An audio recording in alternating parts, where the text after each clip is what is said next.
I'll give you a second to get over that fact. It's kind of creepy. Moving on.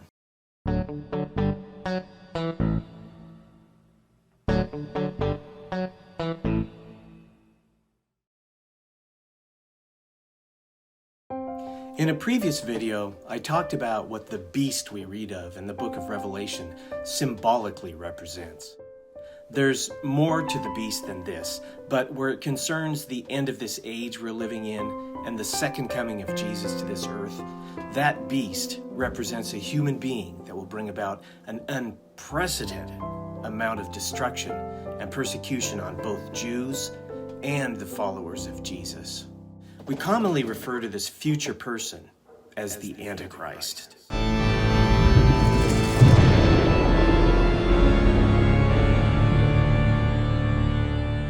In this video, I'm going to be conducting a survey of scripture that pertains to the Antichrist. I will not be attempting to identify specifically who the Antichrist is in this video, and I won't be talking so much about how we'll be able to identify the Antichrist when he shows up. That's the topic of yet another video I'm producing. In this video, I just want to establish what the Antichrist is and the general huge part that he's going to play at the end of this age. Before I go on, I'd like to ask that you consider clicking on the subscribe button. And if you find this video of any value, please click on the like button. Those actions will help others to find their way to this channel and video in the future. Subscribing is also a good way of being notified of any future videos that might be of interest to you. And I'd like to thank you, sincerely, for your support in this way. There are many wrong ideas about the Antichrist, which may cause people to be watchful for the wrong things in regard to the end of the age.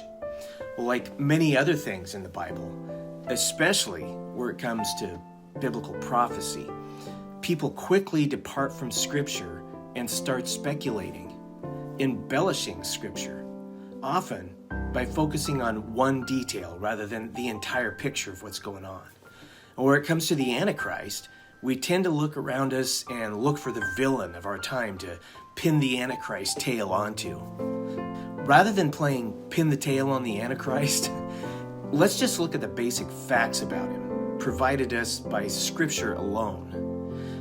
By doing this, we may not be able to predict exactly who the Antichrist will be or where exactly he's going to come from or when he'll show up, but we will be able to eliminate a lot of false ideas about him. And I argue we can't know anything about him that's that specific anyway. Here's the basics. The term Antichrist literally means against or instead of Christ or the Messiah.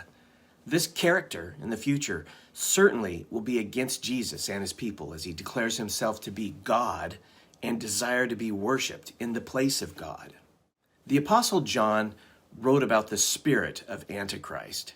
This is from the book of 1 John chapter 2, verse 18. Children, it's the last hour, and as you have heard that Antichrist is coming, so now many Antichrists have come.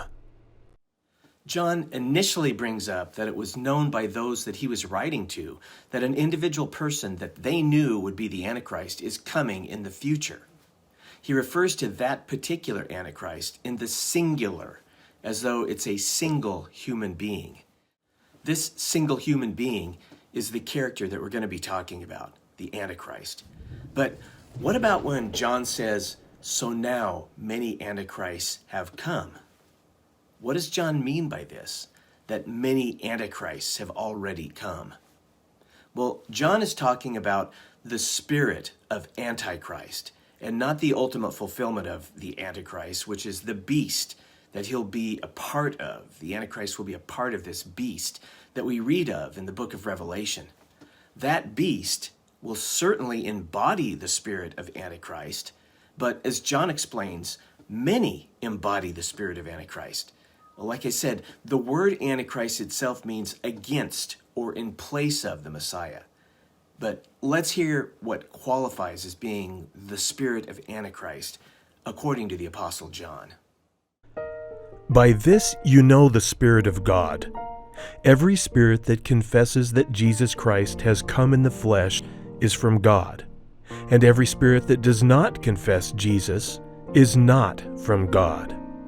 This is the spirit of the Antichrist, which you have heard was coming, and now is in the world already.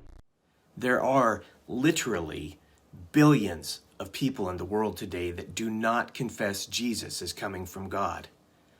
What's behind that lack of confession that Jesus is the Messiah and the Son of God, according to John, is what he calls the spirit of the Antichrist. This anti-Jesus spirit, which is widespread today, is the spirit which will be perfectly embodied and expressed by the future individual human Antichrist. It's no wonder that the future Antichrist will be widely worshipped by those not belonging to Jesus. It's the same spirit that they will all share, the spirit of Antichrist. The Apostle Paul wrote of the Antichrist in 2 Thessalonians chapter 2, verses 3 to 4. In speaking of the future day of the Lord and the return of Jesus, Paul wrote this: Let no one deceive you in any way, for that day will not come unless the rebellion comes first, and the man of lawlessness is revealed, the son of destruction, who opposes and exalts himself against every so-called God or object of worship, so that he takes his seat in the temple of God, proclaiming himself to be God. Paul calls the Antichrist the man of lawlessness and the son of destruction. Paul describes the terrible act that elsewhere in Scripture is referred to as the abomination of desolation, that of putting an end to sacrifice in the future temple, seating himself in the temple of God, and proclaiming himself to be God and seek the worship of others as though he is God, and having an image or idol of himself erected in the temple. Like John said, the spirit of the Antichrist is already in the world. Well, Paul tells us that the mystery of lawlessness is also already at work in the world. Listen to what he wrote in 2 Thessalonians chapter 2, verses 6 to 7. And you know what is restraining him now, so that he may be revealed in his time. For the mystery of lawlessness is already at work. Only he who now restrains it will do so until he is out of the way. The spirit of the Antichrist and the mystery of lawlessness go hand in hand. The Antichrist will not only be against Jesus, but against all of God's laws. He's not only anti-Christ, but also anti-Yahweh. Because so many people come up with so many wild ideas about what form the Antichrist will take, it's really important to note here that Paul is referring to an individual. He says, restraining him so that he may be revealed in his time. Out of 1,000 senior Protestant pastors polled, only 49% believe that there will be a literal Antichrist figure that will arise in the future. 26% believe that there is no individual Antichrist, or the idea of the Antichrist just represents the personification of evil. 7% believe the Antichrist represents some institution, and only 6% believe the Antichrist is someone who has already existed in the past, like Caesar Nero, for example. The book of Daniel describes the person of the Antichrist in Daniel chapter 9, verse 27. There, he's called a prince. This prince, or what we can call a top-ranking government authority, will seek to destroy Jerusalem and the temple. He'll make a covenant with Israel and then violate that covenant when he commits the self-absorbed, blasphemous act that Paul described and that Jesus calls the abomination of desolation, spoken of by the prophet Daniel. Here's what that says, this passage in Daniel chapter 9, verses 26 to 27. And the people of the prince who is to come shall destroy the city and the sanctuary. Its end shall come with a flood, and to the end there shall be war.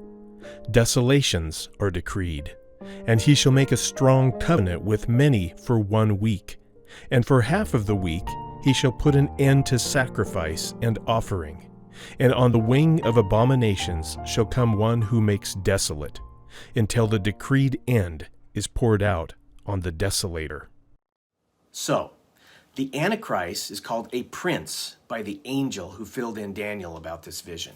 He's also called the Desolator. He's obviously a top-ranking government official who commands an army who has the authority to make war and to make covenants or treaties with other nations.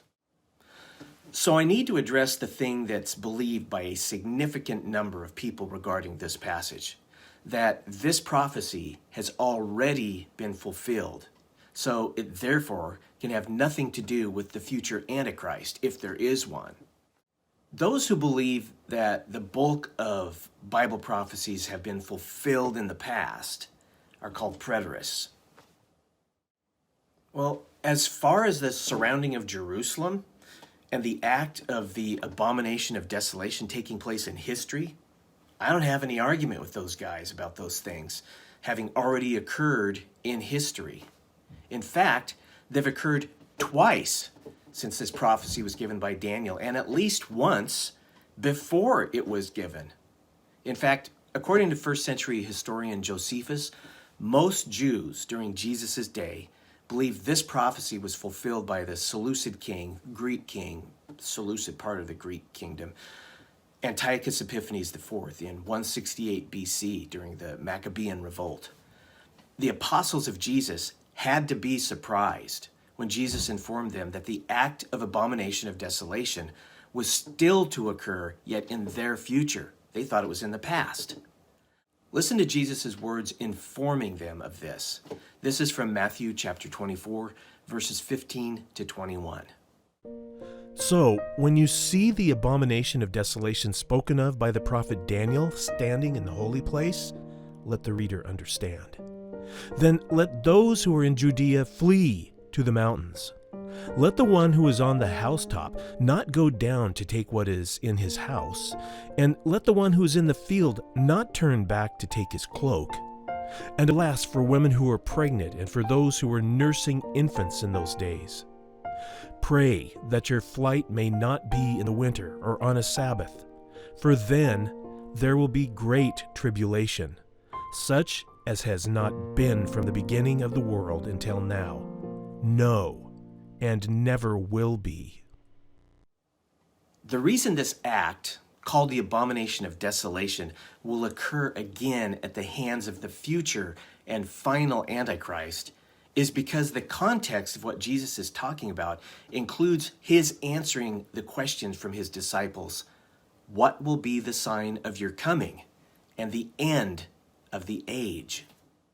Jesus' disciples wanted to know when Jesus was going to establish his messianic kingdom.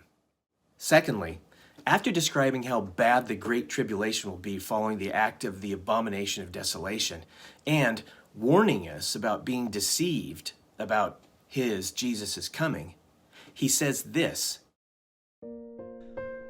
Immediately after the tribulation of those days, the sun will be darkened, and the moon will not give its light, and the stars will fall from heaven, and the powers of the heavens will be shaken. Then will appear in heaven the sign of the Son of Man, and then all the tribes of the earth will mourn, and they will see the Son of Man coming on the clouds of heaven with power and great glory. And he will send out his angels with a loud trumpet call, and they will gather his elect from the four winds, from one end of heaven to the other. The scripture that you just heard was an account of Jesus' coming and the rescue of the ecclesia and what it's going to be like. Well, what we need to take note of here is that his coming occurs immediately after the distress of those days. The distress is triggered by the abomination of desolation, which is committed by the Antichrist. This is how we can tie the information about the Antichrist found in Daniel with the rest of the information about him found in the New Testament.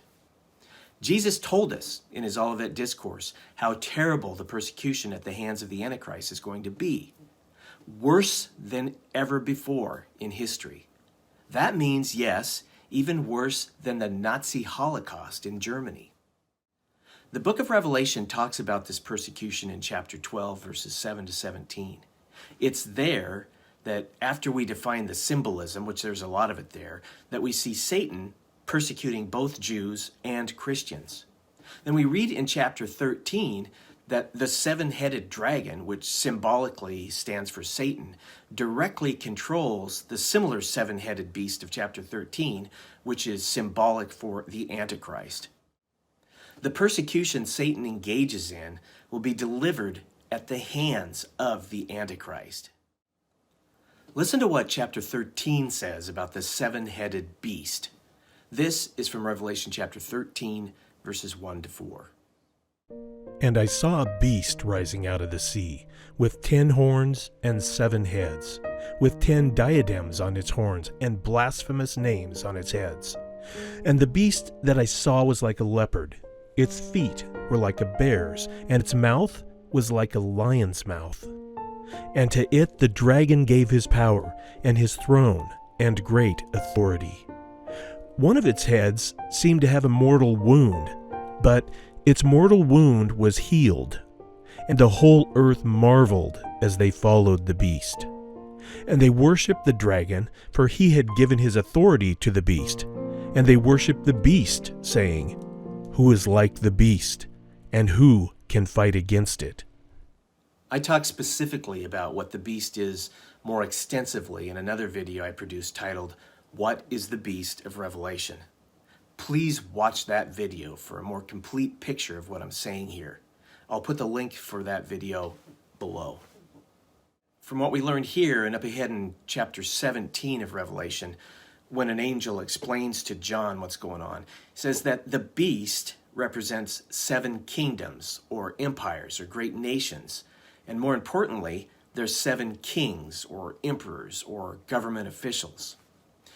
As of John's day, he's told that 5 of those kings had fallen. One of the heads represents the kingdom that was in power during John's day, which was Caesar in Rome. And the 7th head represented a kingdom and king still in John's future. Now, we can't be sure what that kingdom was, or even for sure that it's even been in the past. But if it has been, 2 possible candidates for this 7th kingdom is Hitler's Third Reich and Islam's Caliphate. The angel further explains to John that there's going to be an 8th king.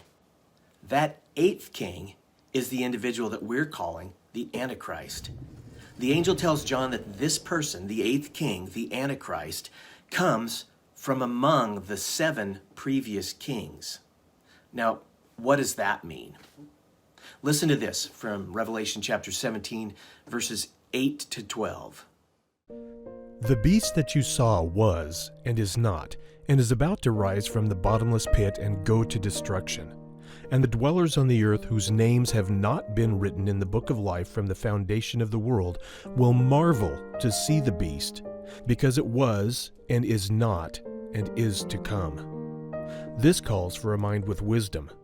The 7 heads are 7 mountains on which the woman is seated. They are also 7 kings, 5 of whom have fallen. One is, the other has not yet come, and when he does come, he must remain only a little while. As for the beast that was and is not, it is an 8th, but it belongs to the 7, and it goes to destruction. We read in chapter 13 that one of the heads of the beast was fatally wounded and was healed of that wound. Now, this is a head representing a king and kingdom. Now, in chapter 17, we see that the beast will rise from the bottomless pit, aka also known as hell, the place where the souls of the damned are stored. We see that the beast once was, meaning he was alive. Then he was not, meaning he is currently dead and in hell. And he is to come, meaning that he will be alive again in the future.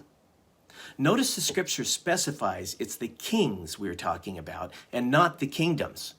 It's a human king that died and will live again. Yes, I get this is creepy and miraculous. Well, that's why people during that time will marvel at him. That's why I can safely say, as of right now, this Antichrist has not been revealed. I'll give you a second to get over that fact. It's kind of creepy. Moving on. The 7 beast kingdoms that have preceded the 8th king, which is the Antichrist, were likely, and I talk about this more in that other video, they were likely Egypt, Assyria, Babylon, Mede, Persia, Greece, Rome, and then the 7th one that we can't be sure of, possibly Hitler's Third Reich, maybe the Islamic Caliphate. If you study what took place in these evil regimes and what they imposed on the Israelites, since they're all called a part of the same beast that the Antichrist is going to be a part of, you can get a better sense of what that future Antichrist, the final Antichrist, will be like. He'll be like an enslaver, like the Egyptians, and he's going to relocate those living in Israel, like the Assyrians and the Babylonians. He's going to cause them to bow down to worship to a false god under penalty of death, like Nebuchadnezzar did. He's going to seek to exterminate the Jews, like Haman did during the Persian Empire. And he's going to commit the act of abomination of desolation, like Antiochus Epiphanes IV did under the Greek Empire. His armies are going to surround Jerusalem and seek to destroy it, like the Romans did. That is who the Antichrist is. Eventually, his authority is going to extend worldwide. And the same scripture that tells us that tells us that he's going to have a mouth on him that utters haughty and blasphemous words. His authority is going to be temporary, lasting 3.5 years, beginning the same day that he commits the act of abomination of desolation. Well, during his reign of terror, it says that he'll make war on the saints, or the holy ones, literally, meaning those, and holy means set apart. So those who belong to and have been set apart for God. In my opinion, that's both Jews who've not fled Jerusalem and the ecclesia, the called out ones of Jesus. We know that the Antichrist will conquer or overcome these holy ones of God. Meanwhile, everyone else who is not being persecuted will be worshiping the Antichrist. Listen to this from Revelation chapter 13, verses 5 to 9. And the beast was given a mouth uttering haughty and blasphemous words, and it was allowed to exercise authority for 42 months. It opened its mouth to utter blasphemies against God, blaspheming his name and his dwelling, that is, those who dwell in heaven. Also, it was allowed to make war on the saints and to conquer them. And authority was given it over every tribe and people and language and nation, and all who dwell on the earth will worship it. Everyone whose name has not been written before the foundation of the world in the book of life of the Lamb that was slain. If your name is not found written in the Lamb's book of life, you are at great risk of participating in worshiping the Antichrist along with everyone else. The penalty for that's stiff. In Revelation chapter 13, verse 1, it's recorded that the beast is seen by John rising out of the sea. In a prophetic scripture, normally the sea stands, it's a symbol for the Gentile nations or people of the earth. Everyone besides Israel. Well, the Antichrist will rise to power in a specific way. The 7-headed beast also has 10 horns on it. This is what Revelation chapter 17, verses 12 to 13 says that those horns represent. And the 10 horns that you saw are 10 kings who have not yet received royal power, but they are to receive authority as kings for 1 hour, together with the beast. These are of one mind, and hand over their power and authority to the beast. The beast, the Antichrist, will be a part of a 10-kingdom or 10-nation alliance or form of world government. They'll all receive their authority about the same time as the Antichrist.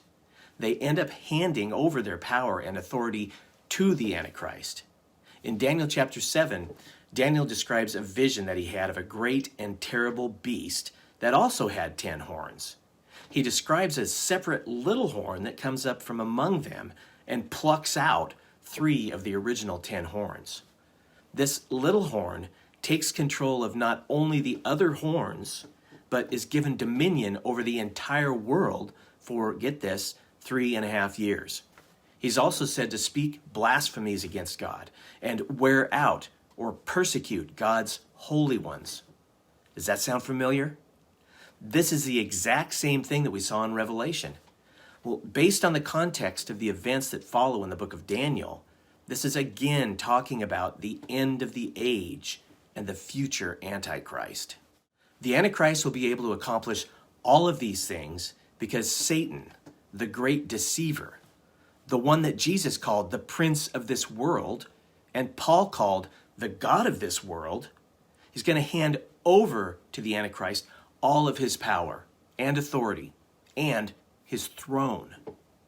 The Antichrist will be the Satan's puppet. The good news is that the Antichrist's authority is limited to 3.5 years, which is referred to elsewhere in Scripture as 42 months and sometimes 1,260 days, or what it also calls time, times, and half a time.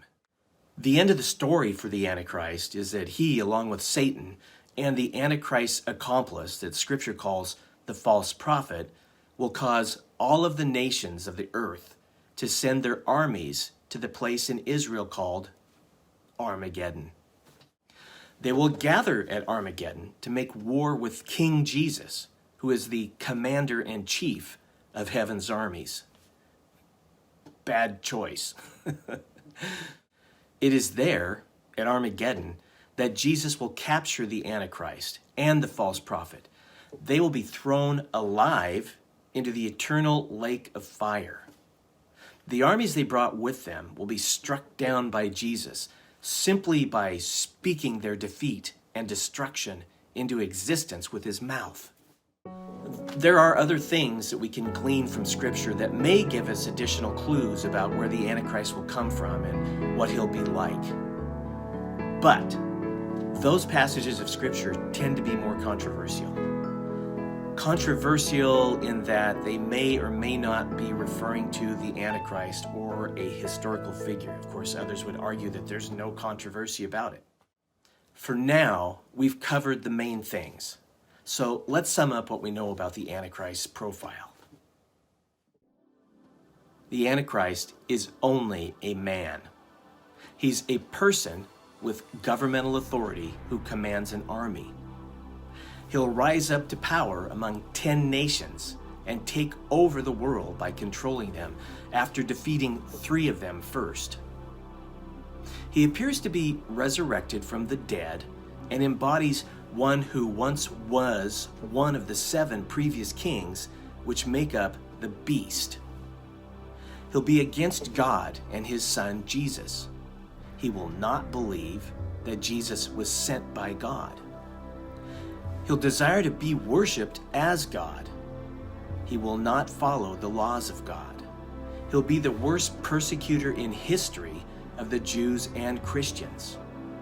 He will be worshipped as God by most in the world. He will have a haughty and blasphemous mouth. He'll come from the Gentile nations. He'll be captured alive at Armageddon and thrown alive into the lake of fire. There's not enough time in this video to address all the wrong ideas about the Antichrist. This should help you recognize the wrong theories about him when you hear them. Like, instead of coming from the Gentile nations, which he will, he'll be a Jew. Or the Antichrist is not just a man, but rather an organization, like the Roman Catholic Church, or a thing, like a supercomputer in Belgium, or a phenomenon, like general godlessness in our world. If you're interested in knowing more about the Antichrist, please watch the other videos that I've produced on the topic.